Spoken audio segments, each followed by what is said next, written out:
Sato Company.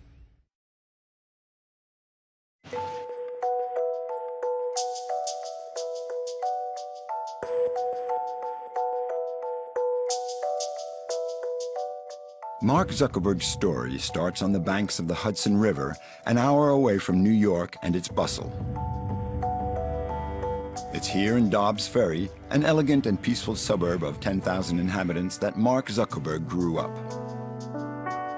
With his parents and his three sisters, Mark grew up normally in this typical American house.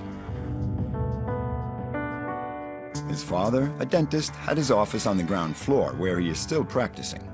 As if nothing had happened in the last 7 years, as if the staggering success of his son Mark had in no way changed the tenor of his family life.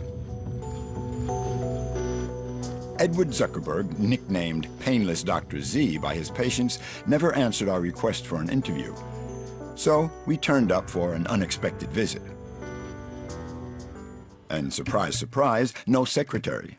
Mark's father, Edward Zuckerberg himself, opened the door. Like his son, he cultivates a very simple appearance. No suit, he dresses simply for work. Very soon, we noticed a little Facebook sign inviting us to become a fan of the surgery. If nothing seems to have changed in 7 years in this modest-looking practice, that's only an impression, and it explains Dr. Zuckerberg's silence. I mean, if it didn't go any further than there, then they have no interest in going any further. Yeah, I mean, I understand they always have to clear it. Yeah. They are Facebook's communications officers. Without their agreement, the site's creator's own father is not allowed to answer the press freely. Thank you, sir. Take care. Have a good day. During our inquiry, we discovered that those journalists allowed to approach the young prodigy are few and far between. That's because they are carefully chosen by Facebook. This man is one of the happy few, David Kirkpatrick. Mark Zuckerberg himself chose this journalist to write his official biography, The Facebook Effect. 300 pages to the glory of the 26-year-old CEO. Mark Zuckerberg was the second of 4 kids, the only boy. I think he was always treated very well. In fact, a nickname for him in the family was the Prince.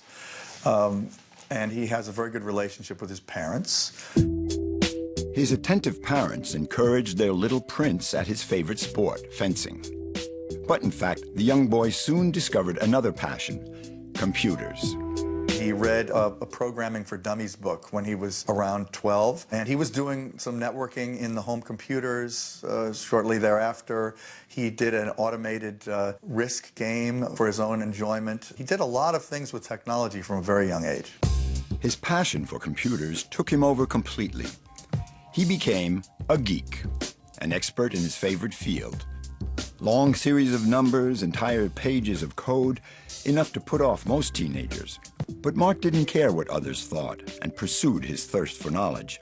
He took part in quizzes and the debating club, concentrating on history and politics. An oddball. And even though he was 3 years in advance, Mark soon needed more than his high school classes.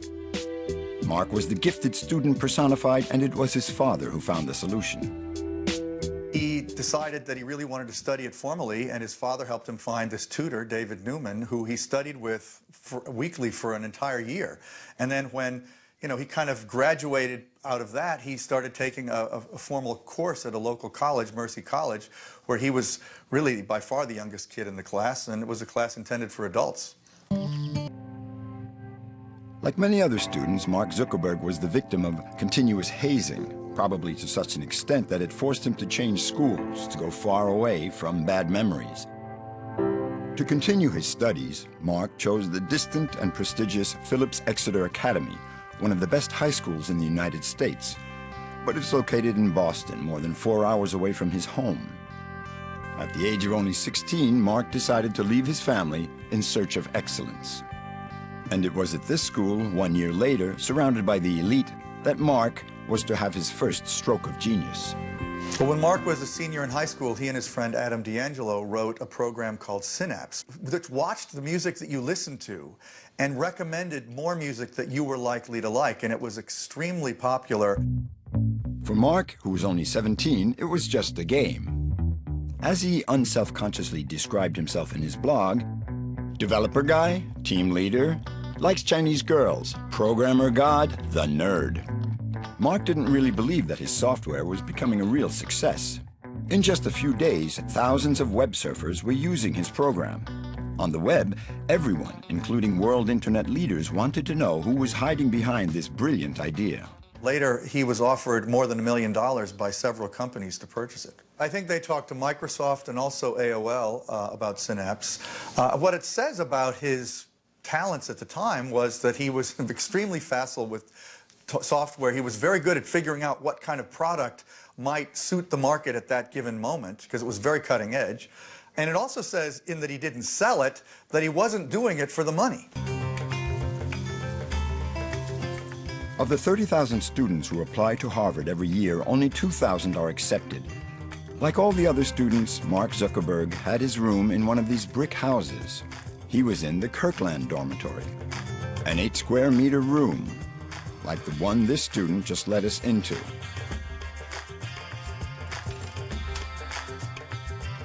Rob is also studying computer science and dreams of succeeding, like Mark Zuckerberg.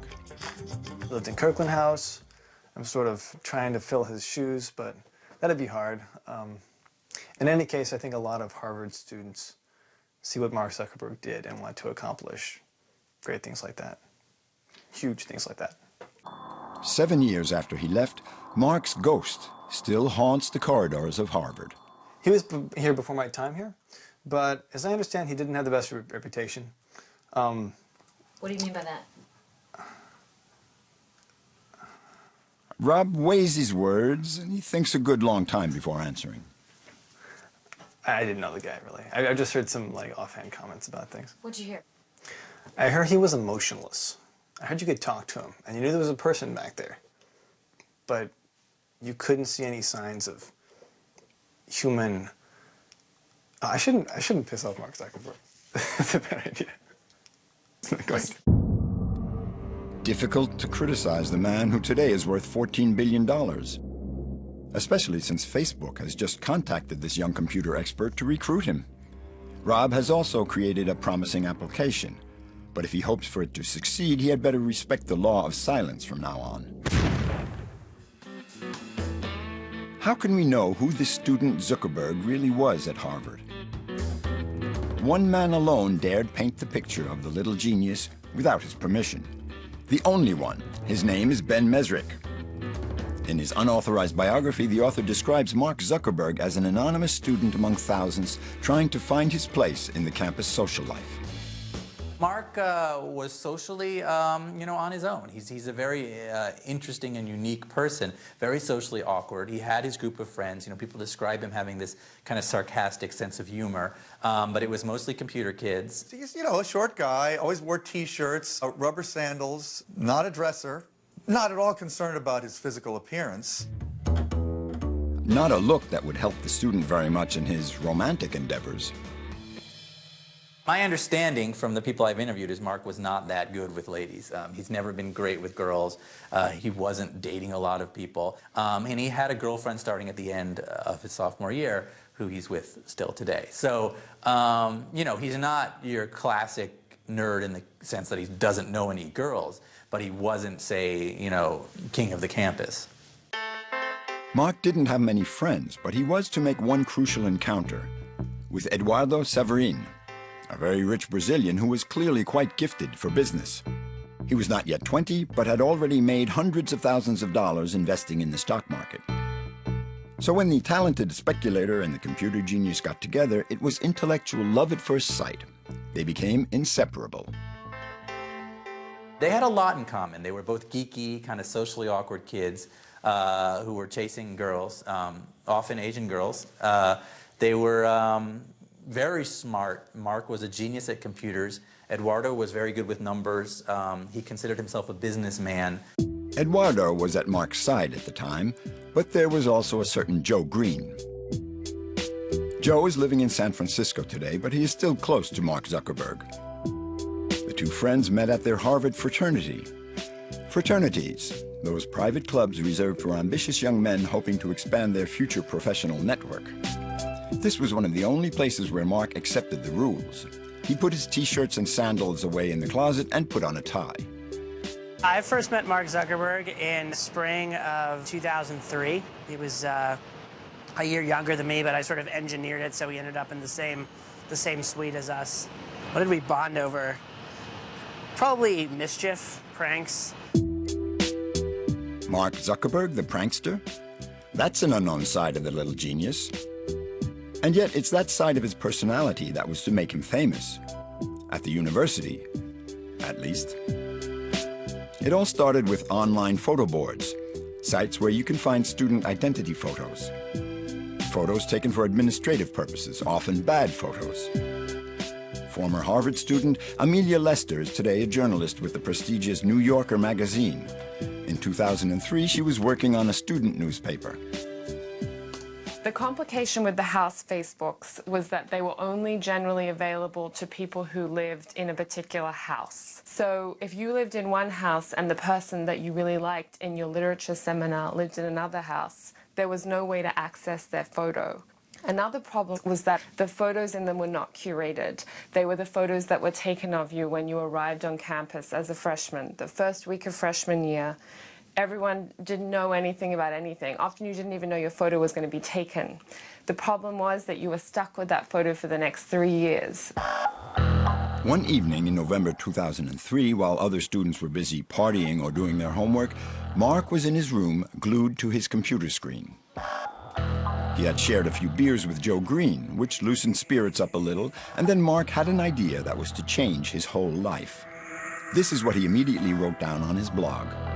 9:48 p.m. All right, I've had a few drinks, I won't lie. It's Tuesday evening and it's not even 10 o'clock, so I opened Kirkland's photo board on the PC. The least I can say is that some of those photos are downright awful. And what he wanted to do was make those photos accessible to the whole campus on one site. And to really make things fun, he wanted to run a rather original type of beauty contest. I almost wanted to put photos of animals alongside and ask people to vote which is the prettier of the two. The idea was not in the best of taste, but the young computer expert was very happy with it, and he decided to call his site FaceMash. Always ready to joke around, Joe Green helped him with the page set up for his site. But for once, he tried to rein in his enthusiasm a bit. My contribution to FaceMash was pretty minimal, just, helping kind of think through what it should look like and how it should work, and kind of pushing away from the barn animals direction. Mark didn't want anyone spared in his Machiavellian project, so he needed photos of every student in Harvard. And the only way to do that was to hack the campus server. 58 minutes after midnight. Let the hacking begin. First on the list, Kirkland. It was child's play. It was a carnage. The computer systems in every dormitory went down one after another. Mark hacked them with great care and with great pleasure. It was an enormous job that lasted 8 hours. November 2nd, 2003, FaceMash was born. Amelia Lester was alerted immediately in her room. My roommate sent me an email, because that's what you did. You sent each other emails even when you're in the same room with one another. And she said, you need to look at this website. Suddenly, everyone's photos that they had taken that first week on campus were now accessible to everyone else. And that was a bit of a scary thing for a lot of people. Their hair looked really bad in their photos. They hadn't put makeup on. They were all hot and sweaty. So people were nervous and they were scared. And I think that was actually the reaction more than outrage. It was more like, I don't want this photo to be out there. In a few minutes, Harvard was on red alert. Thousands of students ended up as unwilling contestants in a giant beauty contest that had all started as a joke. Which of these two women is the sexiest? Do you like mustaches or crew cuts? Long hair or greasy hair? And the scandal spread like wildfire. In just a few hours, 450 students discovered FaceMash and 22,000 votes were recorded. Mark was very proud of himself. His idea had taken over the whole campus. More than a success, his hacking had been a veritable upheaval. And what had started as a joke took on a whole other turning. Mark had not foreseen such a craze for his site. As a result, overuse of it made all the Harvard servers crash. The university deans reacted immediately.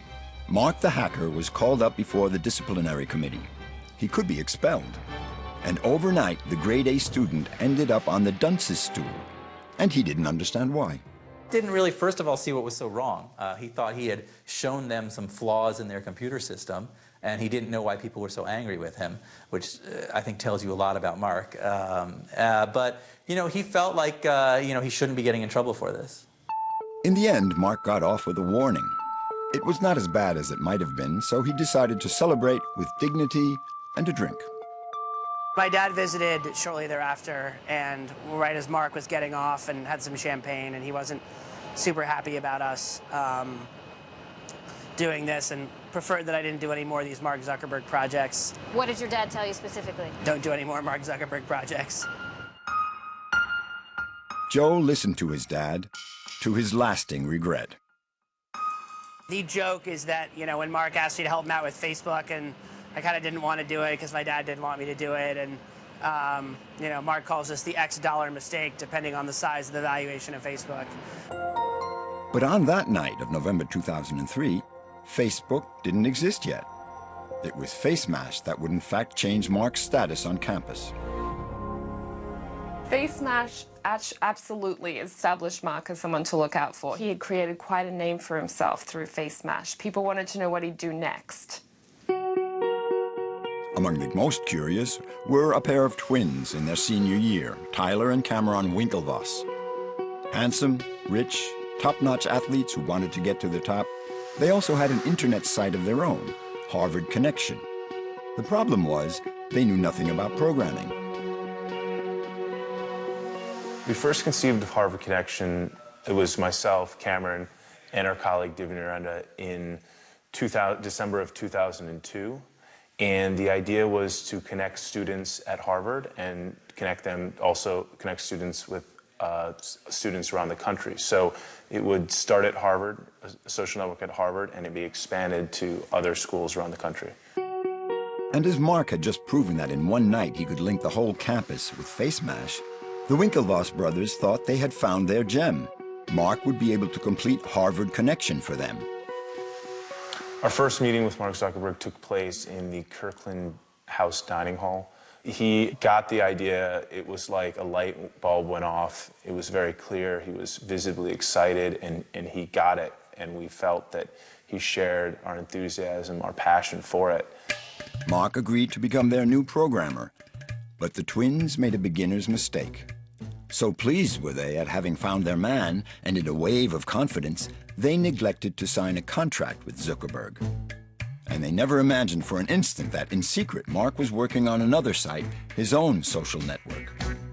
Mark began to skip classes at Harvard.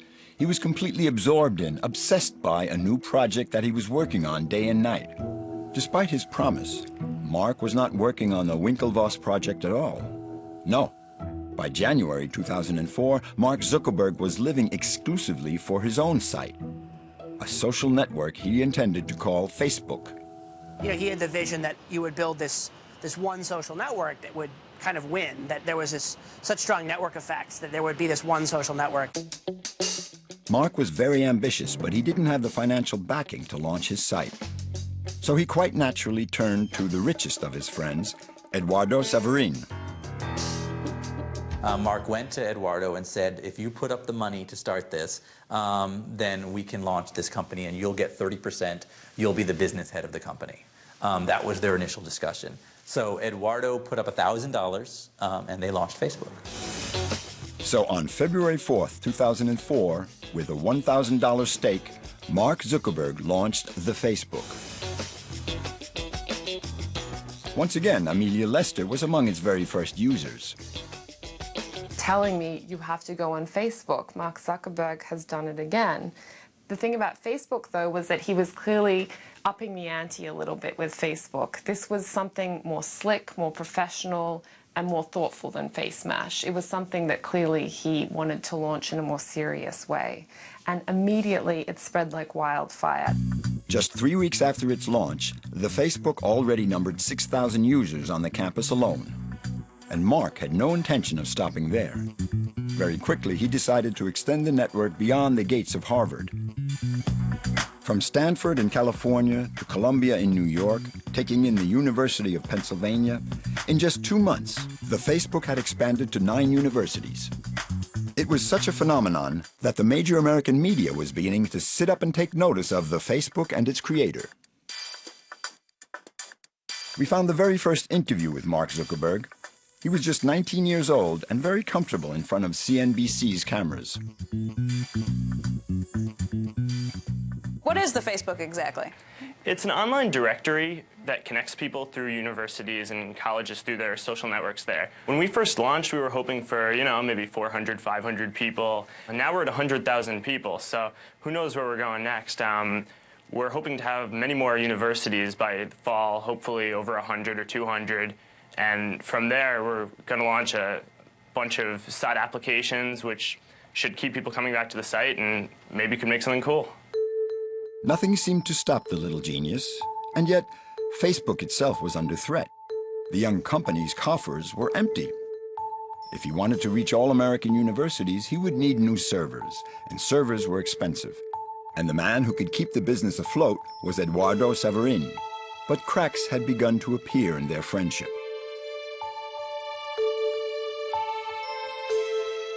And Eduardo was all about trying to monetize it, figuring out ways to bring in advertisers, to sell ad space. And Mark didn't want to do that. He loved the idea of this clean site that wasn't about money. It was a great user experience. Mark didn't want to spend money on publicity, but his dream was still to supplant all the other sites.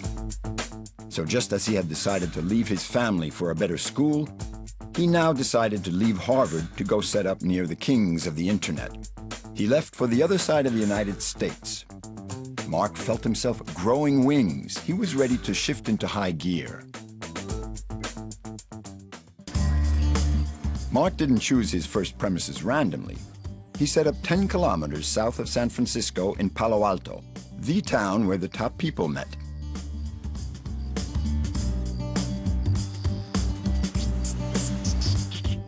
Mark's first days as a boss were spent in the little house with his 2 colleagues. But there was one important absence in this new life. That was Eduardo Saverin. It was an absence that Mark would not forgive. Well, Mark Zuckerberg would say that Eduardo wasn't dedicated to the point where he should have been, that he should have come to California, that that's where the company was. Eduardo felt that he was able to do the business from New York. He also wanted to finish college. Did Eduardo make a mistake by not going to California? Well, definitely. Eduardo didn't know it yet, but his decision to stay in New York would cost him dearly. Meanwhile, Mark and his team settled in. Their Palo Alto house became their headquarters. Very little furniture, a lot of computers, and most importantly, no rules. They even installed a Tyrolean swing between the fireplace and the swimming pool, a sign that their childhood was ever present. It's a bunch of college kids living by themselves, partying a lot. On the other hand, they were also really hard workers.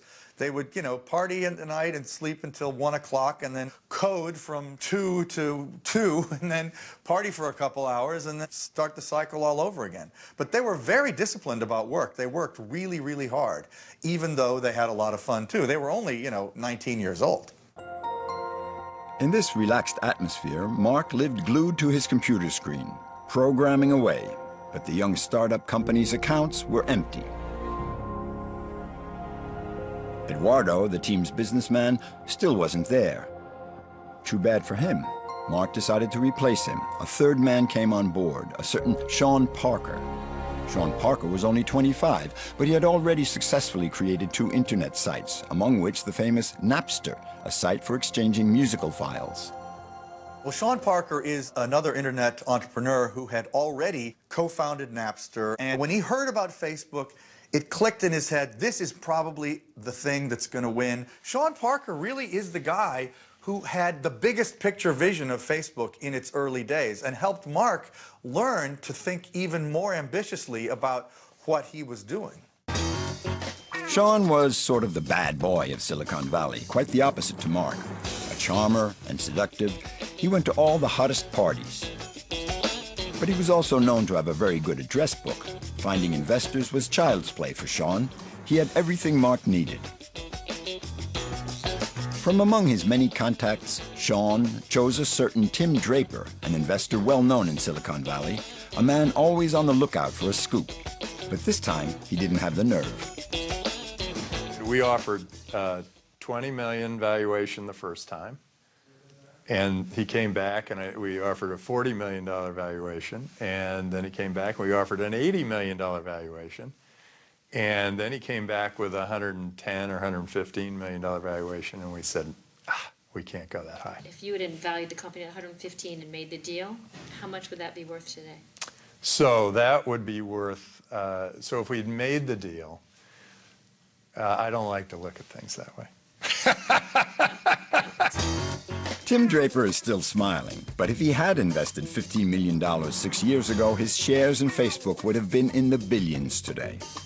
Fortunately for Mark, other less finicky investors were to take the project on, making their fortune as well as his.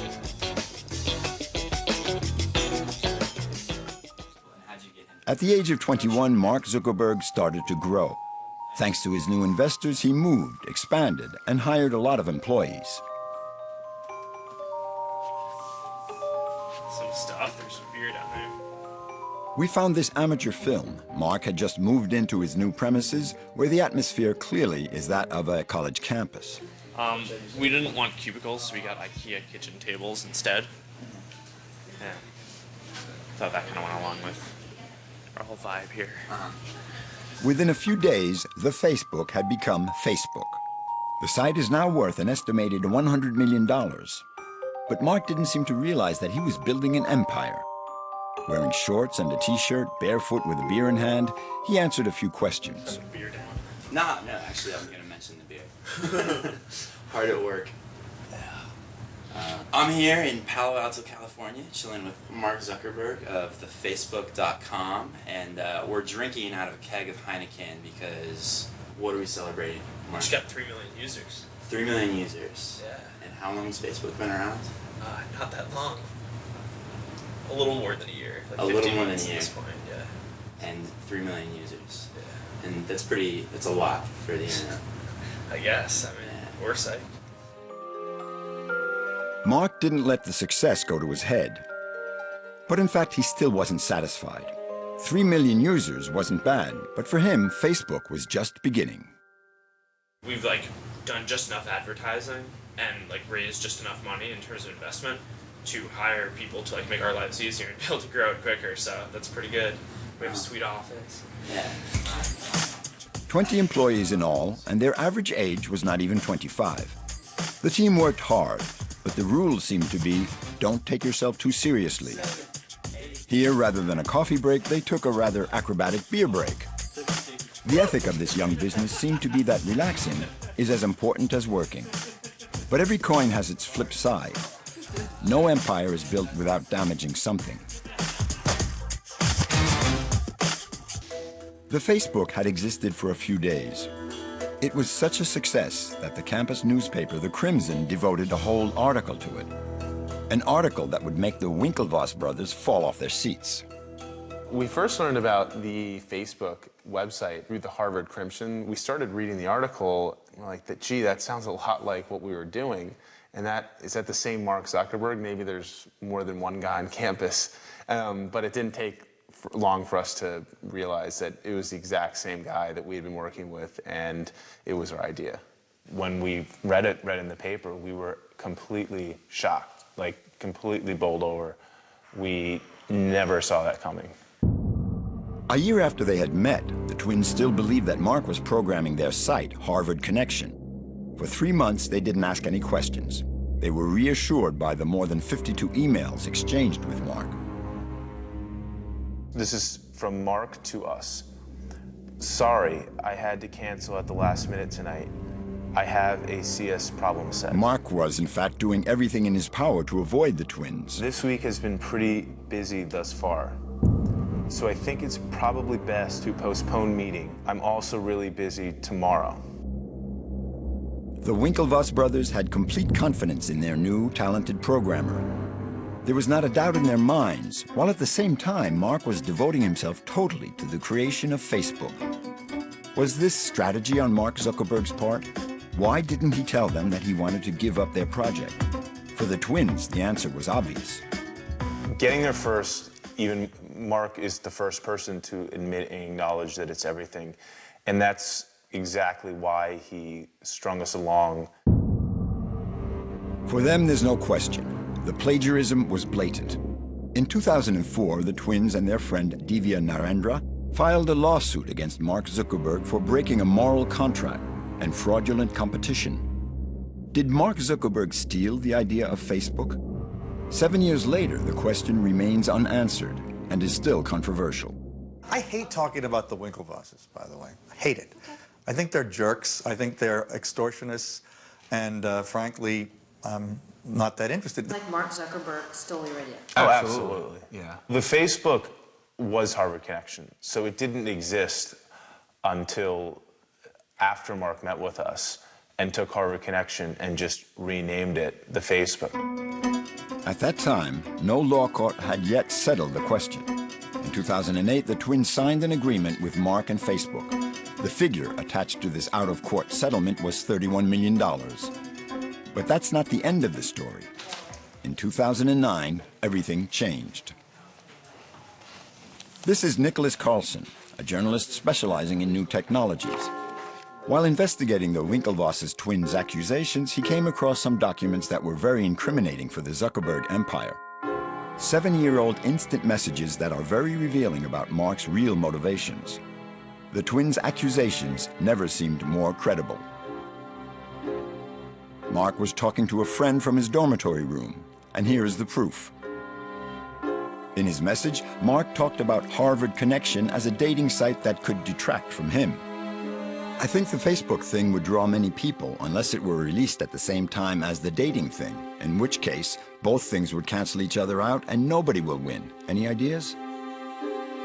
There's a little bit of a conscience play in his mind about what to tell the Winklevosses because he's not working on their project. But in the end, he tells a friend, you know what, I'm going to fuck them. I'm going to fuck them in the ear. And he goes to a meeting and he says, and at this meeting, he has a chance to tell them that he's decided not to work on Harvard Connection, that he's worked on Facebook, and he leaves the meeting having not told them that, and just launches the Facebook one day. Nicholas Carlson obtained these messages from an anonymous source. These documents don't leave much room for doubt. Mark Zuckerberg knew exactly what he was doing with the twins. Definitely it shows a malicious intent. It shows premeditation. And it really shows you what kind of person he is. The day the twins discovered these messages, they decided to reopen the lawsuit against Mark and Facebook and to use the messages as evidence. But the final disappointment occurred in April 2011. Their suit was dismissed once more.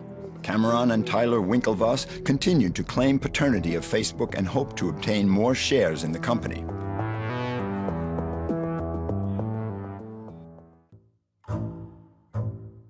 But in the Facebook saga, the twins weren't the only ones to feel betrayed. Because Mark had the reputation of being faithless and lawless, notably in regard to his separation from his former colleagues. His old friend Eduardo Saverin, Facebook's first investor, paid the price. In 2005, 1 year after creating his site, Mark dissolved the shares of Eduardo held in the company using an ingenious capital augmentation ploy. From one day to the next, the lifelong friend was pushed aside. Mark never commented on the subject, but once again, instant messages had betrayed him.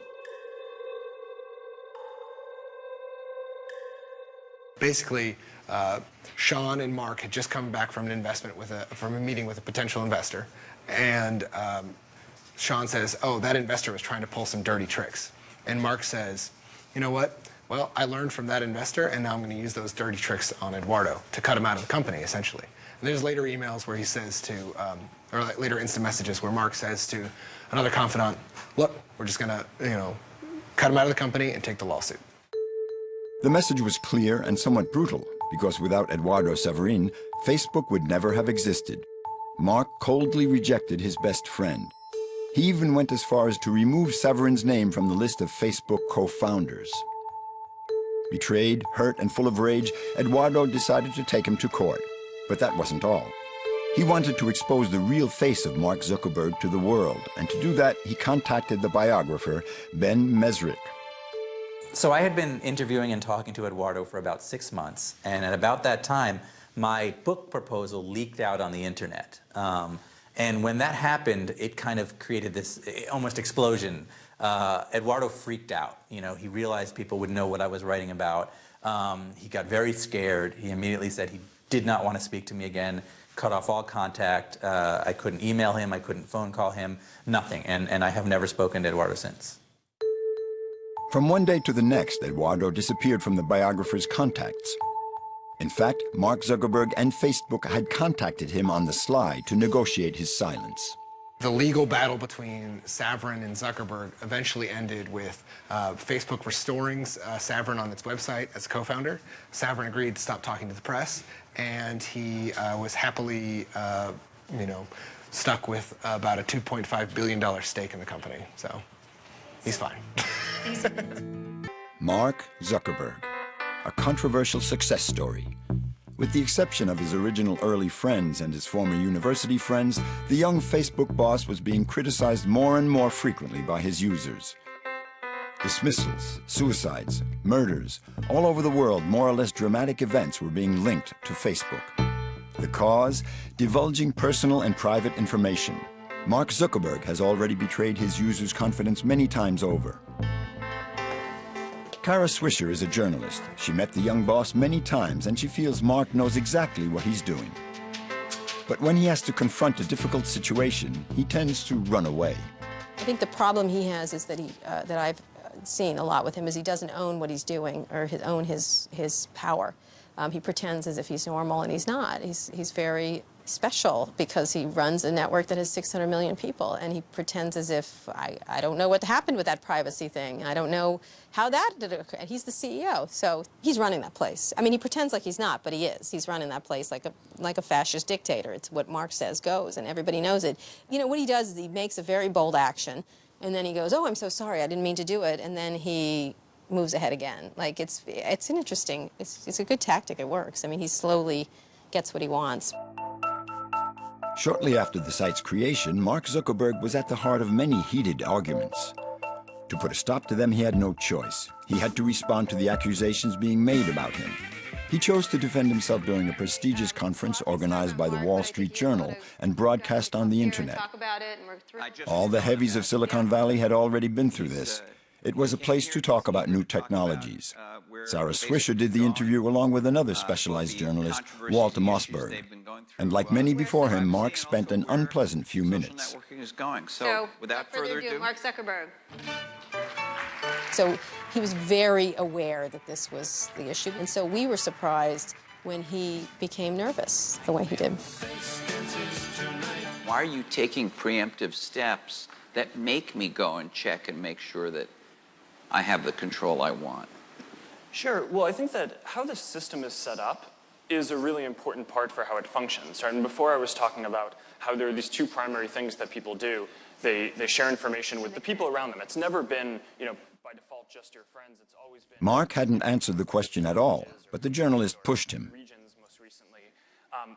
And then the other... But you didn't answer my question. My question is, you seem to have taken some steps to make more public my information as a Facebook member on your own, by yourself, all of a sudden announcing them. We just kept asking one after the next, and he refused, I think, to really answer the question. And I think when he didn't, we said, answer the question. We didn't ask that. Answer this question. And as he wasn't answering the questions, the interview got tougher and tougher. You get a lot of things. Those emails back in college, they stick to you now, whether you like it or not. Kara remembers an email Mark had sent 5 years earlier, where he wrote that the Facebook users were very naive to have confidence in him. Mark became upset. He began to sweat. How do you explain the hubbub around it? How do you, and it must affect you as a person because... Yeah, I mean, when I was 18 or 19 years old, I did a lot of stupid things, right, when I was in college. And I think, I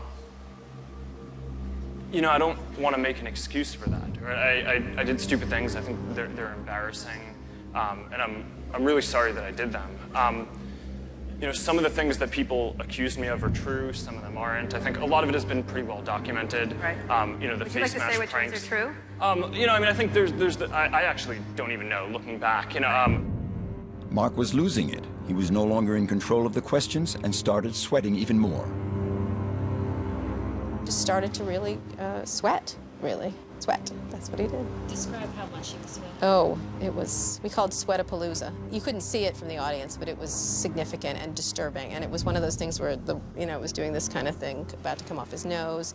And one of my worries was that he was going to faint. He was a little white. He looked a little sick. To me, it was a classic panic attack. He said he was feeling not well later, whatever. It just wasn't good for him. In an attempt to lighten the mood, Kara took a pause and tried to make a little joke. It's okay. You want to take off the hoodie? You know, I never take off the hoodie. I know you don't. What's with that? There's a group of women in the audience that wish you would. No. Girls? Whoa. Wiping his forehead, Mark took stock of the situation. He was looking for a way out, but the questions started coming again fast and furious. Instant personalization thing was that you did, and why you did it, and what's the value of it to your users?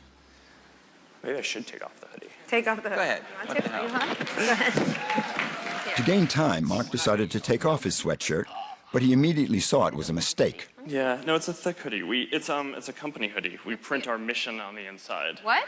Oh, my really? God, the inside of the hoodie, everybody. Take a moment. What is it? Making the world more open and connected. Oh my God, it's like a secret Cool. cult. Look at that, making the world open and connected, stream, graph, platform, and this weird symbol in the middle that is probably for the Illuminati. A mysterious logo praising Facebook's values. Kara tried to make light of things, but that didn't seem enough to ease the tension. The interview was a disaster, and Mark Zuckerberg knew it. Vague, unclear, in a panic, he had been unable to defend himself to the press. This was the very worst kind of publicity. That day, he realized how difficult it was to communicate, and he realized that if he wanted to assume his role as Facebook's CEO well, he had to overcome his unhealthy anxiety. Mark was learning the importance of the image, and his painful training was only just beginning because a film on Facebook's history was in preparation. A feature film that was threatening its reputation even more. Thug, traitor, billionaire, the message was clear. The social network was going to reveal the Facebook controversy to the public. In action! Like in this clip where Eduardo Severin discovers that Mark has kicked him out of the company. Mark! He's wired in. The film presents Mark Zuckerberg as a genius without scruples, ready to step on those close to him to achieve his ends. A few months before the film came out, Mark and Facebook were very worried. Their media strategy at Facebook was ridiculously panicky. I think that first they got up in the filmmaker's face, which was perfect for the filmmakers. Hollywood people like nothing more than a controversy around a movie. It helped sell tickets. The release of the film was imminent. It might very well dirty Mark Zuckerberg's public image even further. He was terrified at the idea of speaking in public, but he had no choice. He had to go back in front of the TV cameras if he wanted to restore his reputation. But this time he wanted his performance to be a success. So for days he prepared with communications advisors. And for his return to TV, he chose his program very carefully. In view of this particularly tense issue, Mark got himself invited onto the most viewed program in the United States, Oprah Winfrey's. On September 24, 2010, Mark Zuckerberg was back in front of the cameras with a shock announcement. To starting the Startup Education Foundation, whose first project will be a $100 million challenge grant. $100 million?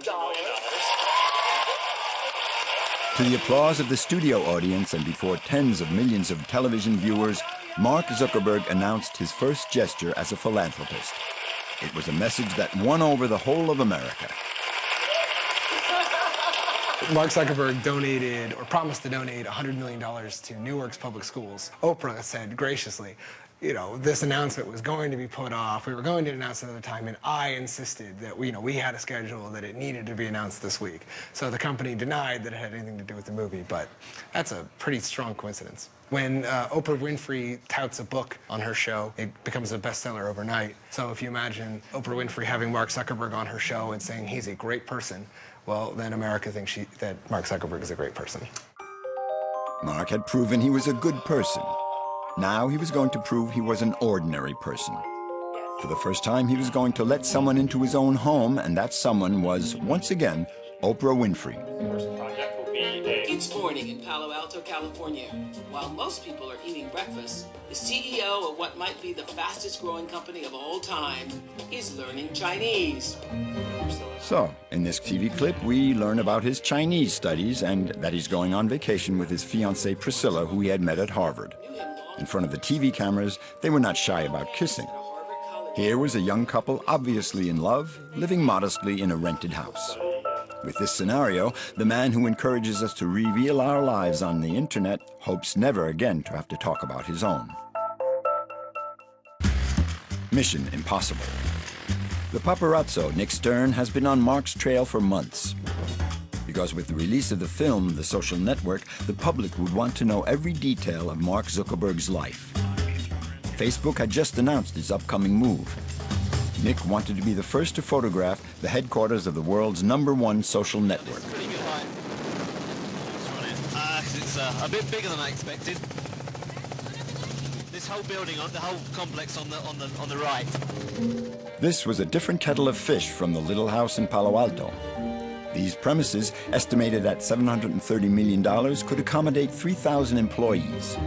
A few kilometers away, Nick shows us the company's present headquarters where Mark would spend up to 18 hours a day. And a few yards from there, Nick shows us Mark's house. It's March 2011, and for the moment, the young billionaire is living in this rented house. The simplicity of it all annoys our paparazzo.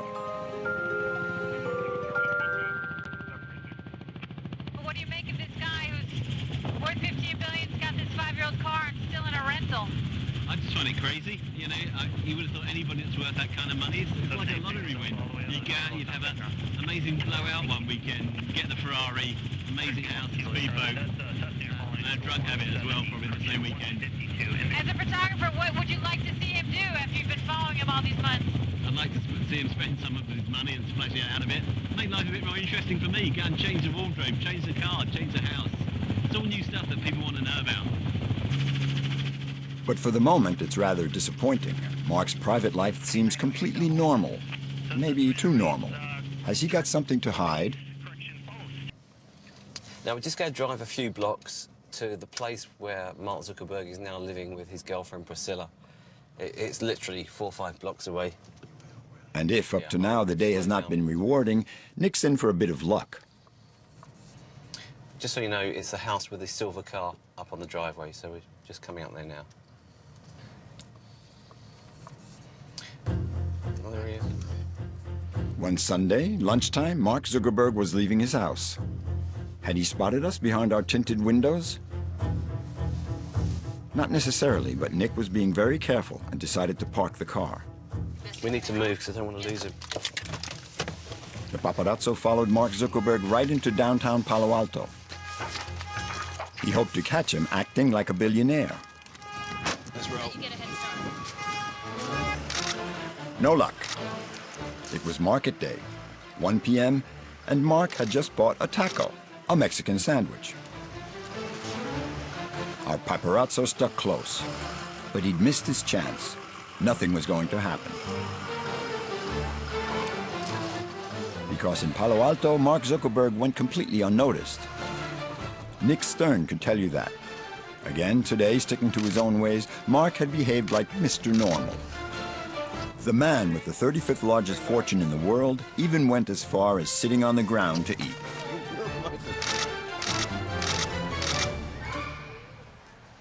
The subject of our investigation was no more than 100 yards away. We wanted to approach him, but the next day we had an appointment at the Facebook headquarters. One phone call from Mark, and it would be canceled. We decided to let him get away. Obviously, we would have liked to meet Mark Zuckerberg, but the communication services didn't give us much hope. They had already chosen our guides for the day. The interview with Chris Cox, one of the vice president, took place under high security. The press service even suggested questions for us, the future of internet, for example. But we took another track. I guess you've seen the movie, The Social Network. I did. I mean, the movie's completely fabricated. You know, there's very, very little. There's one or two things in there that are true, like what T-shirts Mark wore. Why do you think Mark didn't want to participate in the movie? He did talk a lot with David Kirkpatrick, who wrote a book about us that is a lot more close to sort of what actually happened. So we have, you know, worked with people who we felt like were actually trying to tell the story. I think if you look at the movie, that wasn't the goal. What was the goal? I don't know, to sell movie theater tickets. Yes, but well, that's my last... We move on from the movie. The head of communications interrupted the interview. A decision without appeal. The social network is a taboo subject. After 3 hours on the Facebook premises, our visit ends like this. Filming Mark Zuckerberg through the window of a conference room. The overprotected boss was quite simply inaccessible. We could find only one solution, the media interview. If there's suddenly a, like, I don't mind if you like pan and see him walking around, or you see him in his conference room, please don't go up to his conference room and start filming, because it is all glass, and if you start doing that with a camera, it's just gonna be a nightmare for me, and you guys won't be here for very long. Sorry to be a pain in the ass about it, but he is incredibly shy, and he gets very upset.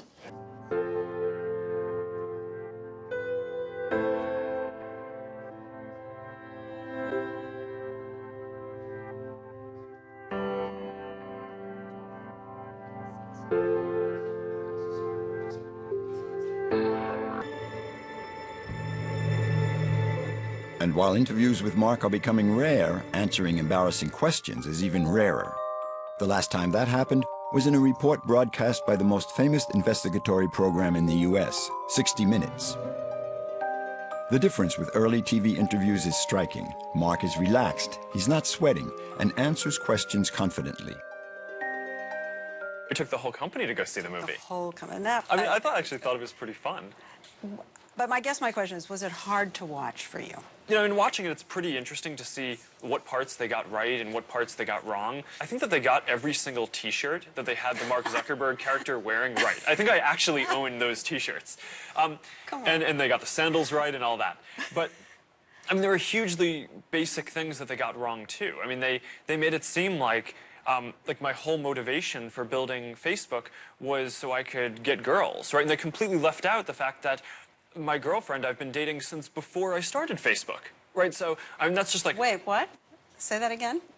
Your current girlfriend, you were dating back then? Yeah, yeah, I've been dating my current girlfriend since movie? before I created Facebook. Yeah, I mean, and, yeah. Mark is very relaxed. To overcome stress, he adopts the simplest of techniques, learning by heart. A technique proven during this conference that took place a few months earlier. He trotted out the same answer to a happy public. It's interesting what stuff they focused on getting right. Like every single shirt and fleece that I had in that movie is actually a shirt or fleece that I own. Learning by heart was the only way for the introverted young genius to overcome his shyness, his fear of others, the unknown. And the result was astounding. Mark expressed himself clearly and calmly. He even allowed himself to joke in public.